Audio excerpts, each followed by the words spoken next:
Video ini adalah lanjutan dari part 4 Monster Pet Evolution. Bagi yang belum subscribe, jangan lupa subscribe dan nyalakan tombol loncengnya. Di part sebelumnya, instruktur Zhang Renbai menyuruh mereka untuk mencoba melawan monster yang ada di dalam kandang. Setelah mereka melihat kandangnya, di dalam terdapat babi baja yang sangat besar dan ganas, membuat mereka ketakutan dan meminta instruktur mengganti monsternya. Instruktur menunjukkan kandang lain, di dalamnya terdapat hiena yang sedang cedera. Gao Peng berpikir bahwa hiena yang terlihat tidak menarik, sebenarnya berkualitas elit, lebih kuat dari babi baja, karena lebih agresif dan tahan terhadap racun. Jadi dia tidak bisa membiarkan instruktur mengganti monsternya. Ia pun melangkah maju dan akan menjadi penantang pertama. Saat kandang besi dibuka, babi baja berhenti di depan mereka. Dazi berubah ke bentuk tempurnya, kemudian babi baja mengeluarkan raungan dan mulai menyerang. Saat akan diinjak, Dazi menarik dirinya ke belakang untuk menghindari serangan. Lalu Dazi melompat, mendarat di punggung babi itu, dan menancapkan kakinya yang tajam. Dazi menggigit leher, untuk menyuntikkan racun ke dalam tubuhnya. Yang membuatnya merasa kesakitan, babi itu memutuskan untuk menabrakkan punggungnya ke kawat baja, dengan Dazi di punggungnya, yang membuat Dazi merasa pusing, dan melepaskan diri dari punggungnya. Gao Peng melihat status babi itu sedang keracunan, semakin ia ganas, membuat racunnya cepat menyebar. Setelah kehabisan energi, ia pun tumbang.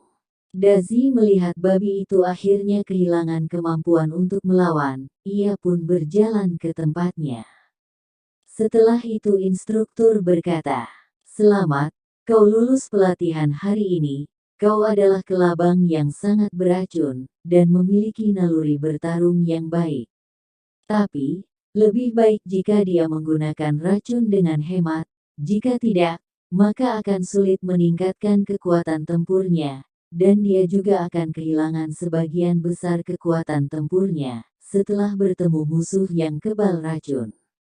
Zhang Bairen dengan ramah mengingatkannya. Gao Peng menganggukkan kepala, menunjukkan bahwa dia mendengarkannya. Setelah itu instruktur mengatakan bahwa babi baja masih bisa bertarung. Siapa yang akan mencoba maju selanjutnya? Kurasa bisku bisa menangani pertempuran putaran kedua, kata pemilik kalajengking ekor kuning. Hah, kamu hanya memiliki apa yang diperlukan untuk memukuli anjing yang tenggelam. Mereka berdua tampak berselisih satu sama lain dan tidak bisa berhenti bertengkar. Instruktur menyuruh mereka untuk berhenti bertengkar, dan melanjutkan latihannya. Kalajengking ekor kuning mulai menyerang dengan ganas, menggunakan jarum racunnya, dan pada akhirnya babi baja dengan mudah dikalahkan. Setelah beberapa saat, kalajengkingnya tergeletak, pemiliknya bertanya-tanya, apa yang terjadi? Kenapa Raja Kalajengkingku jatuh? Mu Ting memberitahunya, bahwa bis Gao Peng dan racun kalajengking ekor kuning sendiri, masih tertinggal di tubuh monster itu. Terlebih lagi, tidak semua bis serangan racun kebal terhadap racun. Pemilik pudel ekor 3 tertawa sambil memegangi mulutnya. Lihat kalajengking ekor kuningmu, mati konyol. Sialan kau gemuk, kau masih meledekku, lihat dulu bismu sendiri. Saat ia melihat ke belakang, bisnya sedang berlari ke babi baja yang sudah tergeletak. Instruktur menganggap tim ini tidak mudah ditangani. Kemudian cerita berpindah. Gao Peng yang sudah pulang dari pelatihan, melihat Dumbi berdiri diam memandangi kulkas. Membuka pintu berharap ada makanan. Gao Peng bergumam, Dumbi yang malang, dia pikir makanan bisa berubah dengan cara itu. Dia sangat konyol dan menggemaskan. Lalu Gao Peng menerima panggilan dari Asosiasi Perburuan Monster, memberitahunya bahwa tugas yang dipostingnya telah selesai. dan barang akan tiba di lokasi penjemputan pada waktu yang dijadwalkan. Gao Peng merasa lega. Akhirnya, seseorang menyelesaikan misinya. Jika misinya tetap belum selesai, dia akan mengganti metode evolusi Dumbi. Lalu Gao Peng pergi ke lokasi penjemputan barang yang dipesannya. Saat Gao Peng menerima paketnya, terlihat ada 3 orang sedang mengawasinya. Mereka mengikuti truk pengantar itu dari gudang asosiasi, dan mereka berencana untuk mencuri di rumah Gao Peng nanti malam. Pria muda dari tim bertanya dengan gugup, "Bos, apa tidak masalah kita melakukan hal ini?" Pria berambut hijau memukulnya dan berkata, "Apa yang kau takutkan? Di dunia ini yang kuat mengalahkan yang lemah. Selama kau tidak ketahuan, semuanya akan baik-baik saja." Dasar penakut, kakak keduamu benar. Dan kita tidak akan langsung beraksi, kita hanya perlu melakukan satu hal. Jika kita gagal melakukannya, kita akan segera kabur. Ketika malam tiba mereka memulai aksinya. Saat berjalan ada yang bertanya, "Bos, kenapa lingkungan ini sangat kumuh? Rasanya tempat ini lebih kumuh dari neraka tempat kita tinggal. Apa anak ini benar-benar kaya?" Bosnya menjelaskan bahwa anak ini tidak punya latar belakang, tapi baru-baru ini, anak itu menghasilkan banyak uang. 3 orang itu mulai memanjat tangga dengan hati-hati. Saat mereka berusaha membuka pintu kamar Gao Peng, kakak Tang keluar dari kamarnya, dan menanyakan, "Apa yang kalian lakukan tengah malam begini?" Pria muda itu menjawab, "Maaf Nona, lorongnya terlalu sempit, sulit untuk saya membuka pintu." Saat kakak Tang akan menutup pintu, bosnya menghentikannya. Dengan ekspresi aneh ia bertanya, "Nona, kami sedikit haus, bisakah kami masuk dan meminta segelas air?" Kakak Tang mempersilakan mereka untuk masuk ke rumahnya. Saat semua masuk, rambut hijau menutup pintu dan menguncinya. "Kenapa kau mengunci pintunya?" Kakak Tang bingung. Bosnya menunjukkan senyum liciknya, "Kami takut mengganggu tetangga lain tengah malam." Kakak Tang dengan senyum psikopatnya, memberitahu mereka bahwa ia menggunakan bahan kedap suara khusus di dinding. "Seberisik apapun kalian tidak akan mengganggu tetangga sebelah." Setelah itu mereka melihat ada monster bunglon besar di belakang wanita itu, yang membuat mereka ketakutan. Setelah itu, tanpa ragu-ragu bos mereka membalikan belati di tangannya, dan dengan kejam menusukkannya ke arah kakak Tang.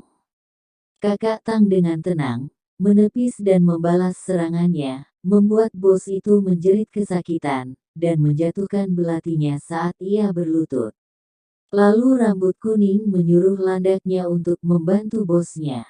Saat landaknya melompat, lidah bunglon langsung menjerat dan memakannya. Saat kakak Tang memberitahu monsternya agar tidak makan sembarangan, datang serangan yang mengenai bahunya. Bos itu kaget, saat melihat serangannya tidak mengakibatkan luka sedikit pun, hanya bajunya yang robek. Hal itu membuat kakak Tang marah. Lalu ia menatap mereka dengan tatapan psikopat dan berkata, "Meski ku beritahu jawabannya, kalian juga tidak akan paham. Tapi tidak apa, biar tanganku yang menjelaskan, kita masih punya banyak waktu." Setelah kakak Tang puas menyiksa mereka, ia menelepon Kitua, dan memintanya untuk mengirimkan seseorang. "Ada 3 sukarelawan di sini. Mereka semua terlatih, dan mereka akan menjaga perbatasan sampai saat terakhir." Kemudian cerita berpindah, memperlihatkan Gao Peng yang sudah ada di tempat pelatihan. Mereka sedang menyerang monster kutu beruang air mutan, akan tetapi mereka tidak bisa menembus pertahanannya. Ini adalah pertama kalinya Gao Peng melihat monster dengan atribut karakteristik. Ia berpikir, sebenarnya ini saat yang tepat untuk memilih bis ketiga. Haruskah memilih serangga beruang air? Dan ia pernah mendengar tentang beruang air sebelumnya. Serangga beruang air adalah makhluk tangguh yang dapat bertahan hidup di luar angkasa, radiasi nuklir, -200 derajat di bawah nol, dan oven microwave.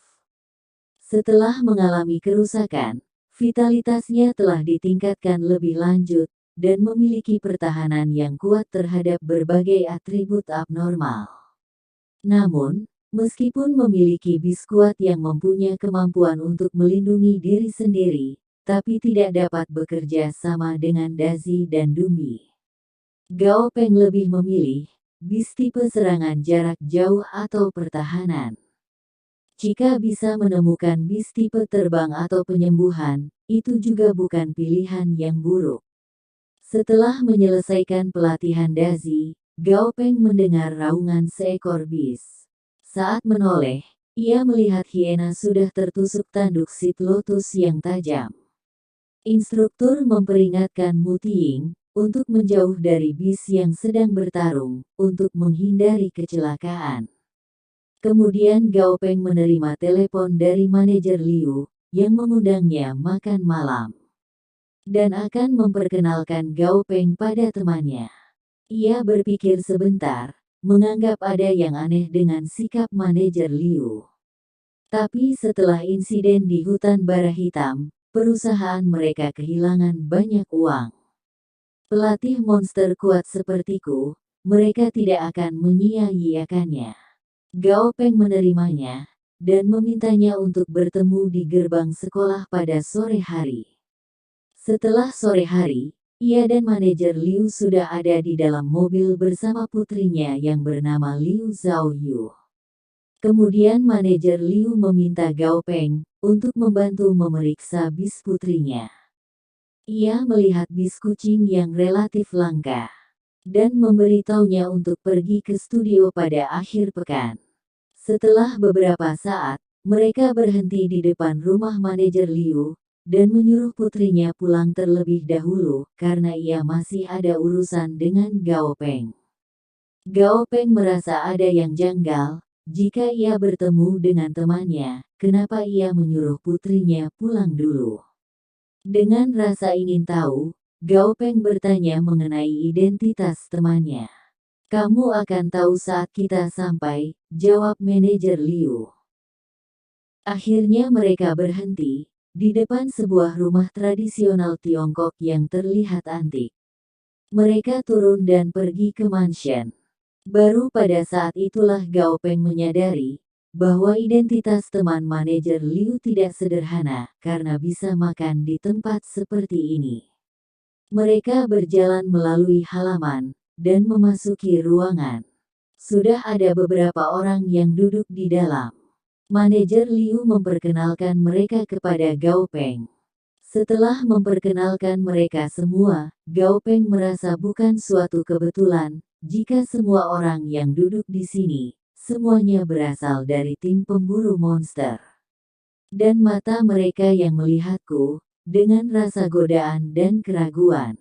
Ini membuatku sangat tidak nyaman. Lalu manajer Liu mempersilakan mereka untuk makan. Di saat yang sama, Kapten Jiang melihat Tuan Gao Peng merasa tidak senang, dan bertanya, apa kedatangan kita terlalu tiba-tiba, dan membuatmu merasa tidak senang.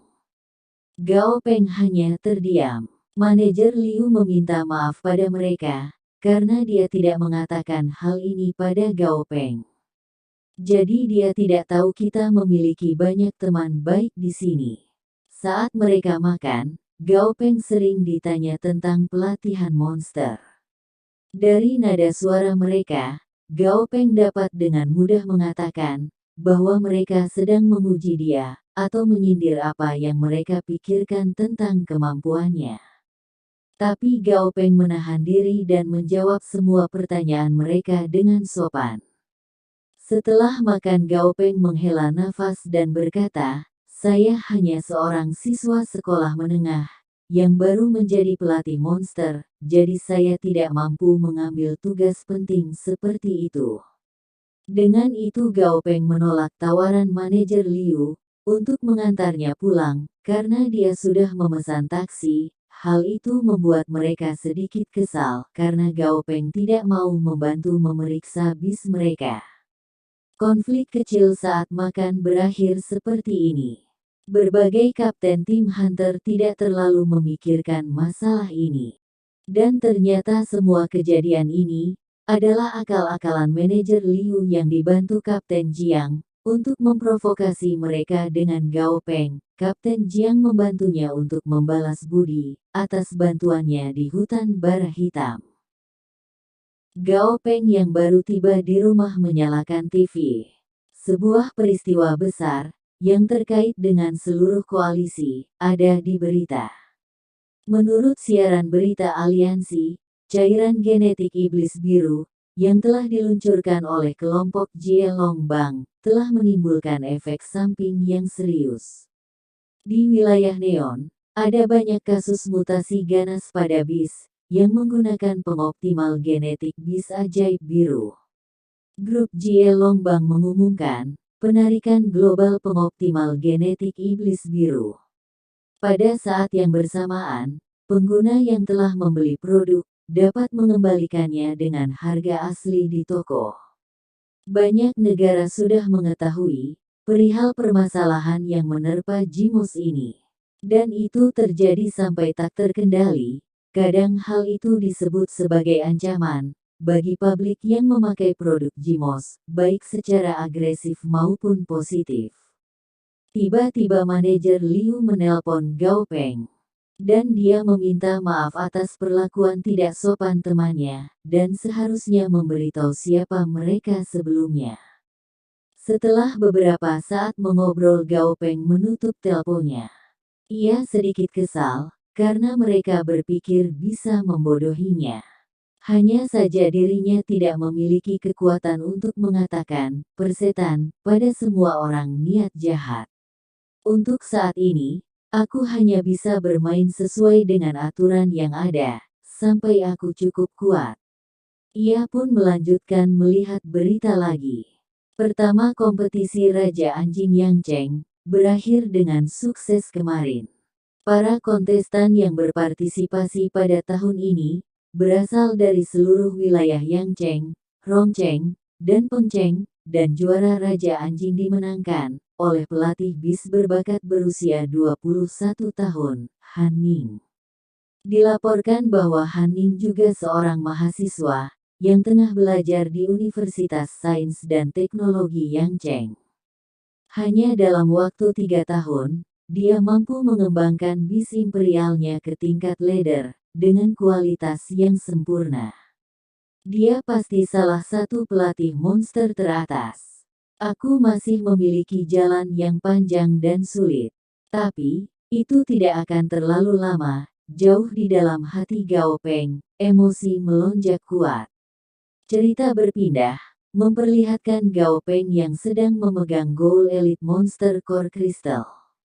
Kemudian ia menggilingnya ke dalam blender, lalu menuangkannya ke ramuan siap pakai. Setelah selesai membuatnya, Gao Peng menyuruh Dumi meminumnya. Di luar studio, lift terbuka, dan beberapa orang berjalan keluar. Itu adalah Liu Xiaoyu dan temannya. Mereka memandang sekeliling dengan rasa ingin tahu. Selamat datang di studio Fei Peng, apakah kalian punya janji? Kuan-kuan tersenyum pada mereka. Hah, perlu janji? Apa bisnis di studiomu sebagus itu? Kurasa tidak ada orang lain di sini. Mereka sedikit tidak percaya. Jika kalian tidak punya janji, saya bisa menghubungi bos untuk mengkonfirmasi waktunya. Liu Xiaoyu ingat, ayahnya mengatakan bahwa Tuan Gao ini memiliki pelatihan monster terbaik tingkat tinggi. Dan merupakan jenius pertama di Chang'an. Satu-satunya hal yang buruk adalah, biayanya sangat tinggi, membuatnya kehilangan banyak pelanggannya. Tiba-tiba terdengar raungan datang dari ruang kerja Gao Peng. Seolah-olah ada binatang buas di dalamnya. Membuat jantung mereka berdetak lebih cepat, bahkan mengganggu ritme pernapasan mereka. Dan ini akan menjadi akhir video kali ini. Jangan lupa subscribe agar membantu channel ini berkembang. Dan nantikan video-video selanjutnya.